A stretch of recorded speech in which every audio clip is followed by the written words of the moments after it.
All right, shock. Did this shock you? Okay, so here's a cardiogenic shock that we'll be talking out in this video: obstructive, distributive, hypovolemic, and cardiogenic. So we'll do some practice questions, but before we dive in, because we'll do 3 of these, let's just explain what's happening here with our cardiogenic shock. It's going to be a problem with the heart, and so your CVP is going to increase. The right heart can't pump, and so blood is going to back up into the veins.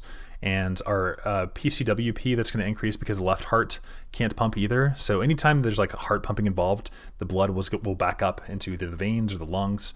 And also the heart is not pumping enough blood forward.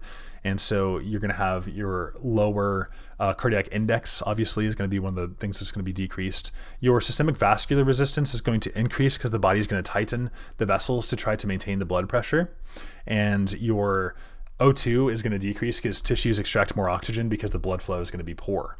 All right, so let's just look at some of these practice questions. A 65-year-old man is admitted with chest pain and shortness of breath. He's found to be hypotensive, and he's got cool extremities in the JVD and pulmonary crackles. So what change are you going to see here? This is going to be another one of our examples of cardiogenic shock: increased CVP, increased PCWP, and decreased cardiac index. So CVP, of course, that stands for our central venous pressure. That's going to be increased. It's when the pressure in the big veins feeding into the right side of the heart is increased. So it's like the preload. It's the right side of preload.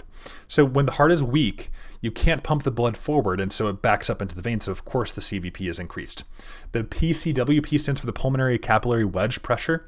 That is going to be our left atrial wedge pressure. Anytime you see pulmonary capillary wedge, think left atrial. Just immediately just swap that in with left atrial.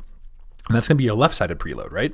And so if the left heart is failing, and then it can't empty into the aorta, so where's it going to get stuck? Boom, the lungs, the left atrium. And so it's going to be increased there, right? So the pressure in the pulmonary veins will rise, the left atrial pressure will rise. Cardiac index is going to be decreased. Okay, next question.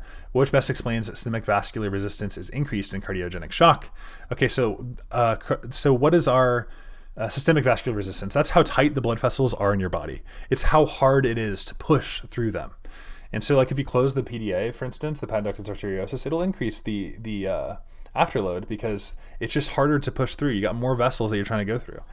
You got more walls they have to push against. And so the body senses low blood pressure due to its low cardiac output. So what does it do if you have low blood pressure? Well, reflexes will kick in. Your sympathetic nervous system clamps down on the vessels and it raises the blood pressure. So SVR is definitely going to be increased. You're losing water pressure, for instance, in your like faucet. You tighten the faucet, you squeeze more out of whatever's left, right? It's like the end of the little ketchup bottle. You got nothing left, just squeeze it really hard. That's exactly what's happening. O2 is going to be decreased. So let's look at this next one. Which of the following best explains the decrease? And so yes, there's going to be reflex activation. 3, which best explains the decreased mixed venous oxygen saturation? So what is that? That is how much O2 is left in the blood after the tissues have taken what they need. And they take what's theirs, right? And then what is left. So you'll have a decrease because the blood, less blood is being delivered. And so the tissues, what do they need? More oxygen. And so they get greedy. They're like, give me some more of that ketchup. And they extract as much of it as possible. And so you're left with less on the actual plate because people are super duper duper hungry. Or in this case, they need that oxygen. So there's no oxygen left over. And then the O2 is left over. So maybe like a good example is like if a pizza delivery is late and small, then everybody will grab more slices. There's going to be none left over, right?